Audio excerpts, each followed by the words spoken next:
After watching week one, am I less confident in the Cowboys taking down the Ducks now? Well, yeah, sure. But I'm also just crazy enough to keep the faith because I saw more than enough individual firepower to at least make things interesting in Eugene.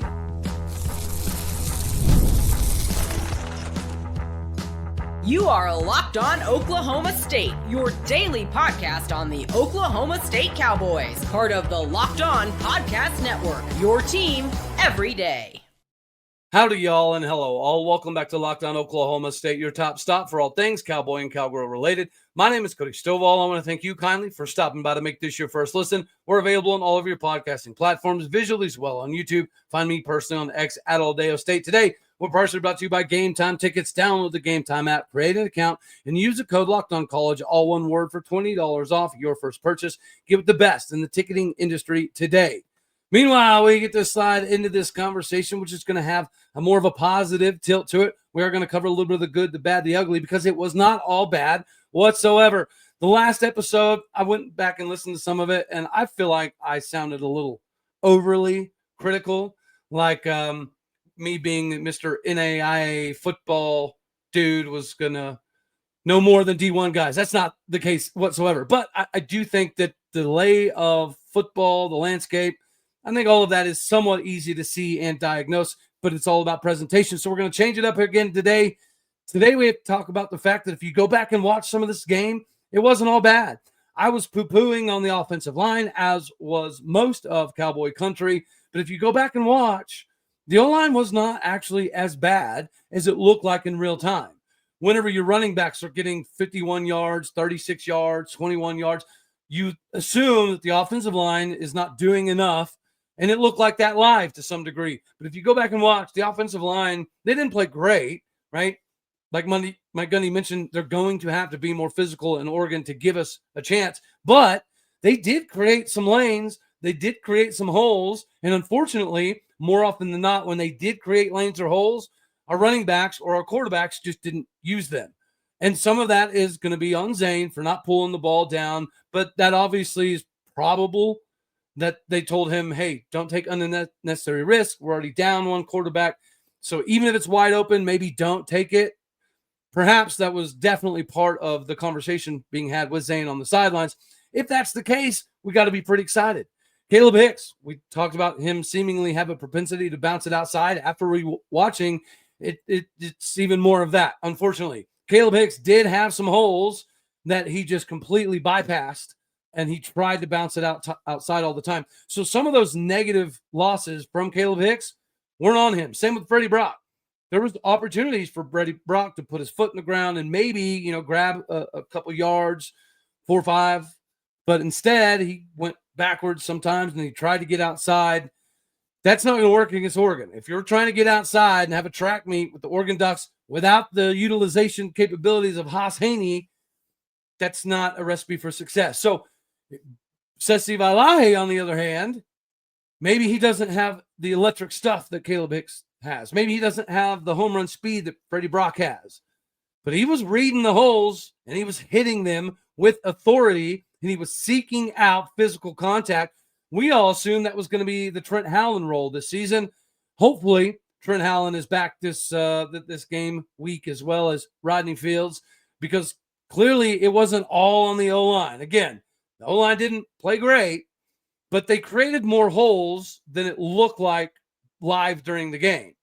It was just execution by the running backs, and there's a few reads by Zane that probably could have equaled 30, 40, maybe even 50-plus yards if he would have utilized them, but we had to take care of the QB since we just had one go down. At least that's what makes the most amount of sense to me. If Zane wasn't seeing those wide open holes you could drive a Mack truck through, that's a different conversation for a different day. But as you all know, shout out to the regulars out here. I see you guys making moves and helping the channel continuously grow.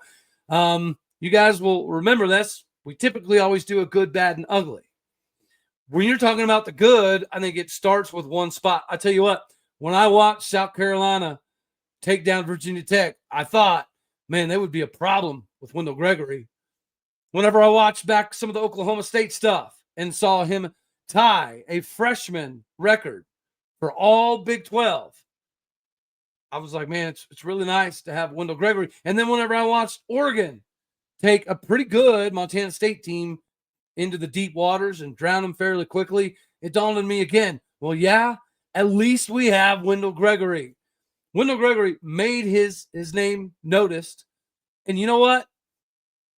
Hide your offense tackles, hide your quarterbacks, and hide your Walmarts. Who gives a flying flip if Wendell Gregory is somebody that can contribute and he can make something wrong right again? Because I'm sure he can definitely do that. I'm also sure that he just showed us a major piece of what this Oklahoma State team could be. Bryan McCoy. Yeah, we did have Bryan McCoy, the horse collar tackle that was costly. Jaleel Johnson also had a horse collar tackle that was costly. But Bryan McCoy also put together 14 tackles on top of that. He also had a couple tackles for loss.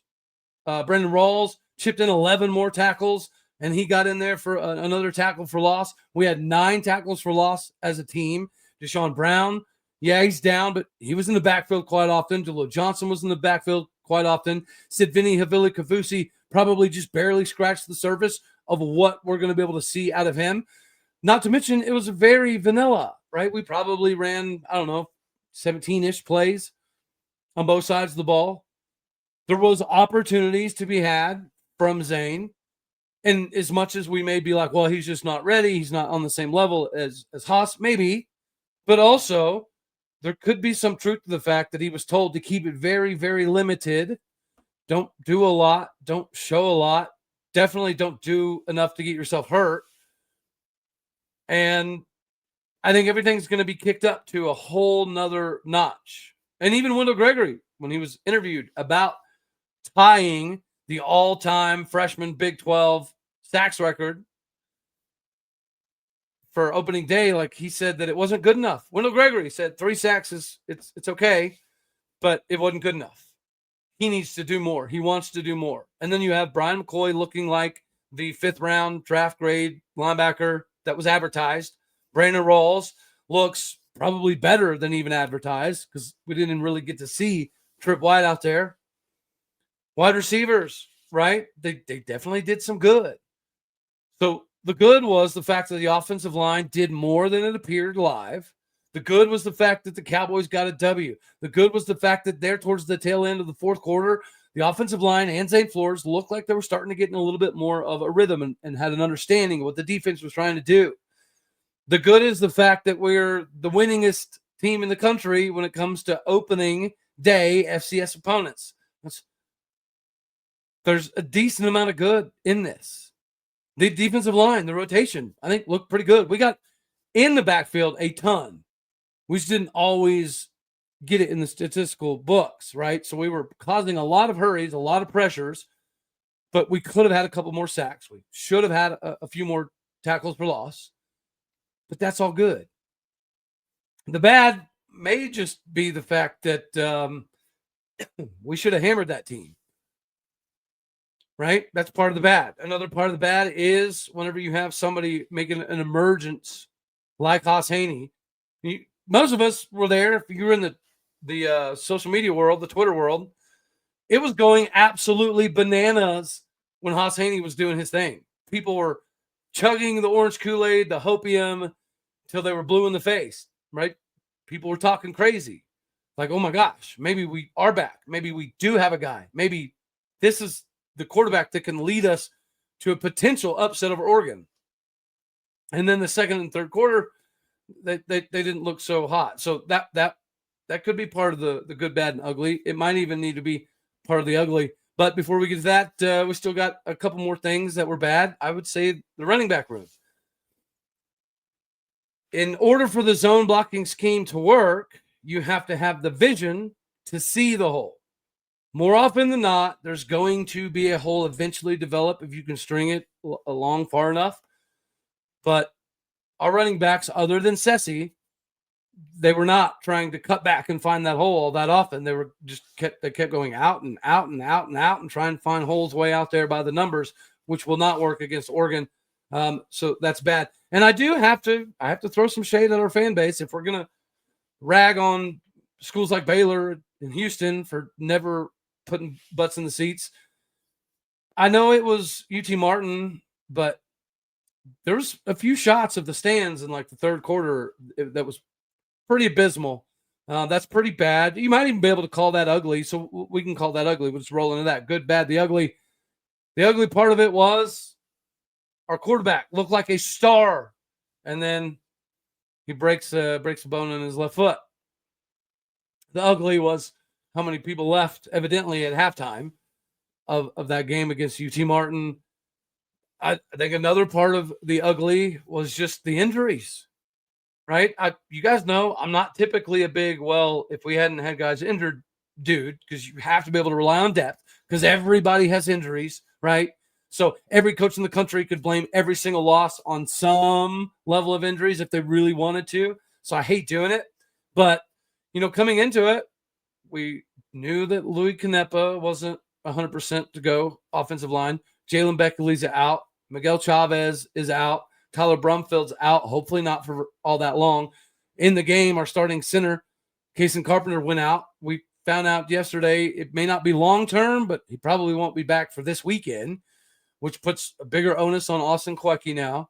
Deshaun Brown, he had to have a second MRI. Obviously, it's not terrible, but it didn't come back super glowing because Gundy mentioned he's going to be out for a little bit longer than some of the other fellas. David Kabongo seems like he's going to be good to go, which is obviously massively beneficial. But coming into it, we didn't have our number 2 tight end, Oscar Hammond, right? So we had some injuries pop up and get us pretty good. Io Shotomite King. Guys, if we have an Io Shotomite King and Rodney Fields and Trent Howland and Tyler Brumfield, this game against Oregon could look different. But nonetheless, when you're talking about Wendell Gregory and Terrell Davis and Bryan McCoy and Brandon Rawls and Amon Oates and Jaleel Johnson and Savidi Hafili Kafusi, Cam Smith played really well. Ken Harrison Jr. played really, really well. We've got more than enough guys individually to make this thing kind of crazy. Plus, we know we're going to get a little bit more creative, right? Obviously, Zane's going to be QB1. The Zane train is here. Banks Bowen will be a QB2. But I don't know if it would be crazy. I think we should at least entertain the idea of giving Sam Jackson maybe a couple plays at least. I mean, he was a 4-star quarterback, and he played quarterback at TCU, played quarterback at Cal. So I guess even if it's just like in a pinch situation, maybe Sam Jackson gets a little bit of a fun wrinkle this week. All right, ladies and gentlemen, we do have to remind all of the fine folks out here that we got some fun stuff for you. The game cap. This is going to be a perfect quick question for all of you college football fans out here. If you could go back in time, sit front row at your school's biggest rivalry game, what hat would you be wearing? Yes, hat, H-A-T. If you notice, mine never leaves my head. For me, it would probably be the game. Those aren't just hats. They're the same vintage style fans wore back in the 80s and 90s. And guess what? They still go for the same price they did back in the day. When you use the code LOCKEDON, one word, you will get your vintage hat for only $16.99. Head on over to thegamecaps.com, thegamecaps.com. Grab your team's classic, bar, or retro circle design and use the code LOCKEDON for an exclusive discount. Because all legends wear the game. Additionally, we're not done there. Can't be done there because we also got to talk about game time. College football season is back. So getting tickets is at an utmost level right now. I know words are hard for me, but they don't have to be hard for you. And getting tickets shouldn't be hard for you either. The tailgates, the rivalries, the energy inside the stadium, there's nothing in life really like it. But let's be realistic. Actually getting tickets sometimes can feel more of like a battle than the game on the field itself. Waiting forever, endless queues, hidden fees, prices jumping at checkout. when you use Game Time, you avoid all of that unnecessary, fluffy, funny stuff. You need to use Game Time, the app that gives you the advantage back to the fans. It's the easiest way to score last-minute tickets at the best prices with no surprise fees. What you see is what you'll pay. Take the guesswork out of you buying tickets with Game Time. Download your Game Time app, create an account, and use the code LOCKEDONCollege, all one word, for $20 off your first purchase. Terms apply. But again, create that account, redeem that code, LOCKEDONCOLLEGE, Locked On College, all one word, for $20 off. Swipe, tap, take it over, take over your neighborhood, take over all of the fandom, and get your seats where you need to be with Game Time tickets. All right, ladies and gentlemen, so we just mentioned statistically that we've got some dudes. And I think that is going to be what we have to hang our hat on against Oregon.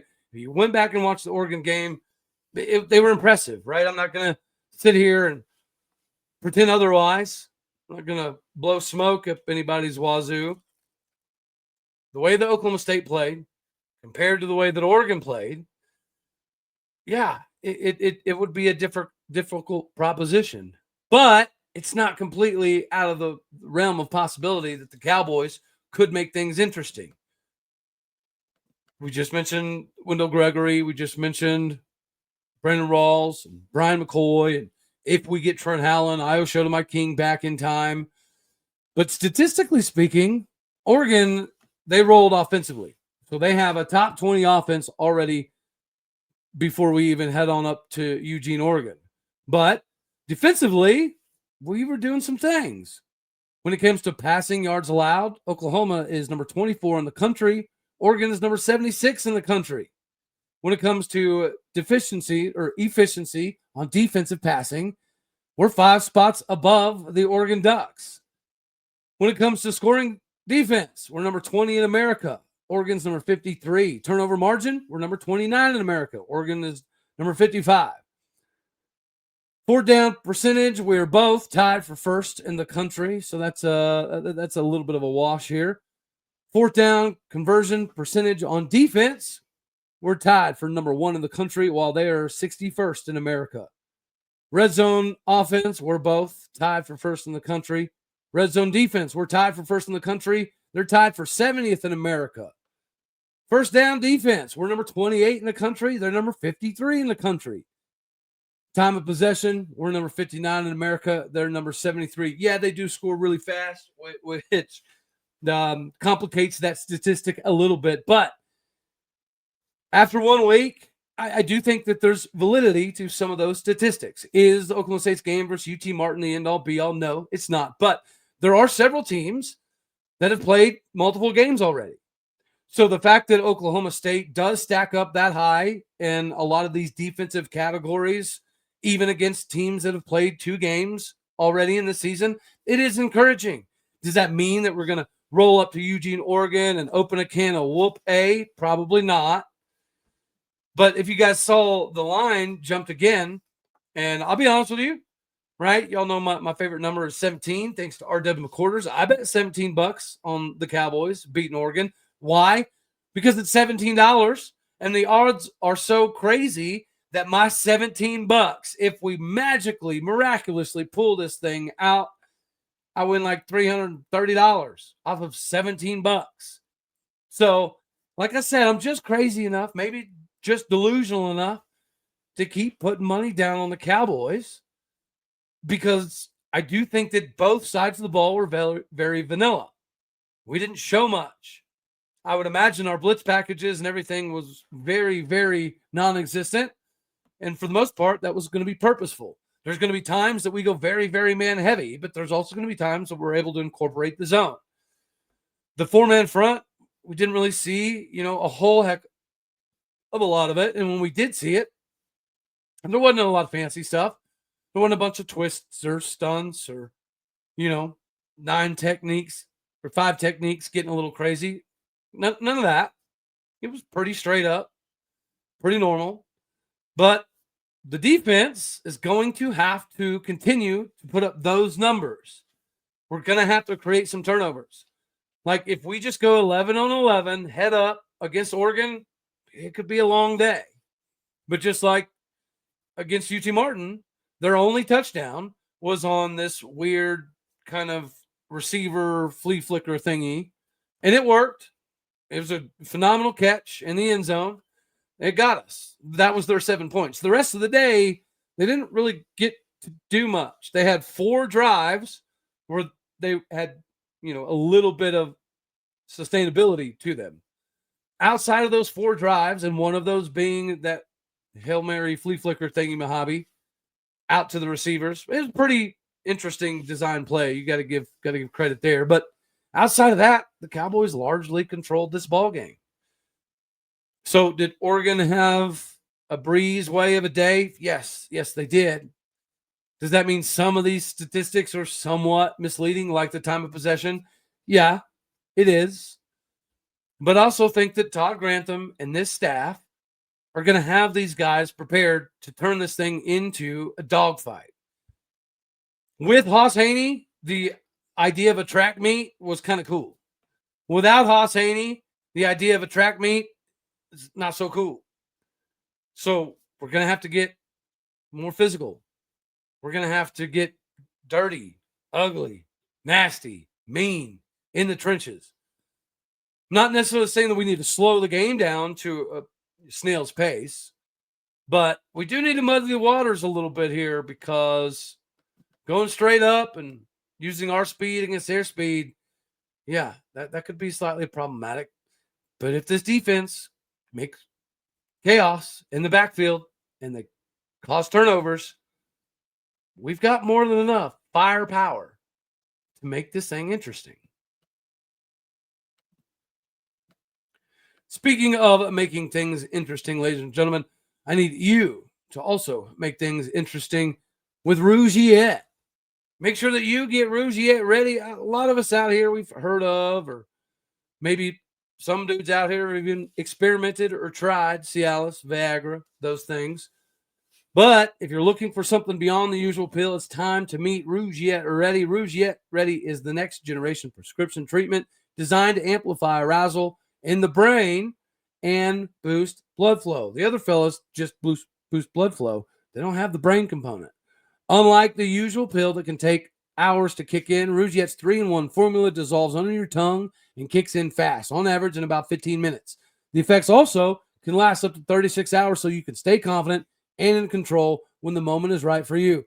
If traditional options haven't worked, Rougiette might be the answer for you. Right now, over 150,000 men have already made this switch. You can even read real customer reviews on their website. It's helping a ton of people out here feel more confident and more present in the moment.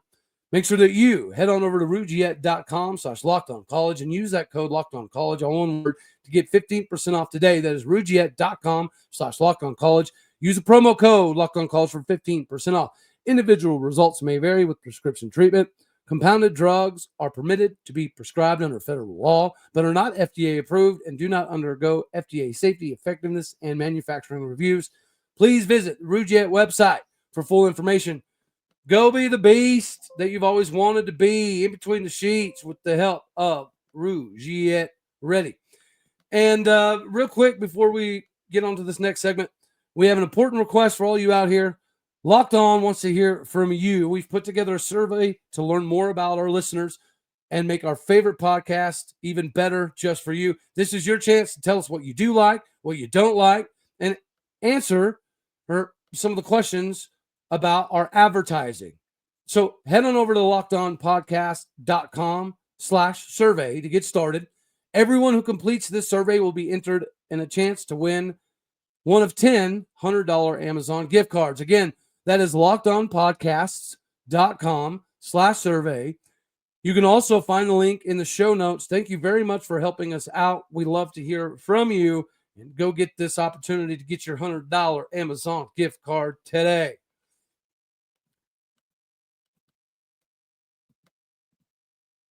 All right, before we skedaddle on off of here, we have to talk about, could Oregon still get caught sleeping in this game? Theoretically, yes. Hey, Dante Moore didn't have to do a whole heck of a lot. He didn't look bad. right? You got to give credit where credit's due. The number one thing that we were looking at was their D-line versus Montana State's O-line. And, yeah, it was what we thought it would be. But then I implore you to go back and watch the Oklahoma State game because the O-line it wasn't awful. It felt like it was awful watching it live. But if you go back and watch, there are several instances where they did provide more than enough lane to get first downs, to get 4, 5, 6 yards. And whether it be the running back or Zane, we just weren't taking them. So, to me, that does still provide some hope. And statistically, we did outdo Oregon. We had 9 tackles for loss. They had 7. We had, 7 sacks? They had 5, I believe. So we did do some things that prove that this could be interesting because Montana State is a good ball club, but Montana State's offensive line should not be able to create as much push as Oklahoma State's, right? I think that if you do get more creative with the offense, and maybe that's different packages with Sam Jackson or Gavin Freeman or Dwan Lofton or even Terrell Davis, there's so many things that we could potentially do to just catch lightning in a bottle. And when you have guys like Wendell Gregory and Bryan McCoy and Brandon Rawls, you just need a little bit more out of the front end guys. And why I still think we could catch Oregon sleeping is because we did more or less dominate UT Martin at the line of scrimmage from our defensive linemen. It was just sometimes we were, bull rushing and eviscerating the guy across from us and forgetting that the running back or the quarterback was right next to us, right? That was seemingly the only thing that the defensive line potentially could have cleared up. Sidney Kafusi almost had a pick 6. Watching a big 320-pound dude come down with a pick is always worth the moment, the watch, the money, the ticket, whatever. And at the end of the day, we only beat UT Martin by 20. And we lost the quarterback that looked like he was about to pop off and become a star. So from Oregon's perspective, are they going to take us lightly? Probably not, per se, at least not externally. But it's natural. If you're a player and you just watched Oklahoma State versus UT Martin, you're probably like, I maybe don't need to do that extra day of lifting for this game, or maybe I don't need to do that extra day of playbook because of this game. It's very possible. It's very feasible. It does happen. It's going to be a packed crowd, but the student section is not there, so maybe it won't be exactly rowdy and raucous. There's still a decent number of things going in our way. So, are we going to win? Probably not. But the spread is so crazy. No way we get beat by 28.5. I say no way. Oh, goodness me. That better not happen. Anywho, that's all we're going to have for this one right here. As always, I love you. God bless. Go Pokes. Thank you for tuning in to make this your first listen here in Lockdown Oklahoma State. You could be anywhere. So happy you choose to be here. Do me a favor. Hit the like button if you like it. Dislike it if you didn't. That's okay too. More importantly, share, comment, and subscribe. My podcast people out there. You're everything that makes this work. So I appreciate what you do. Do me a favor. Go ahead and do what you do. Hit the stars. Leave some reviews. All right, y'all. Later, taters.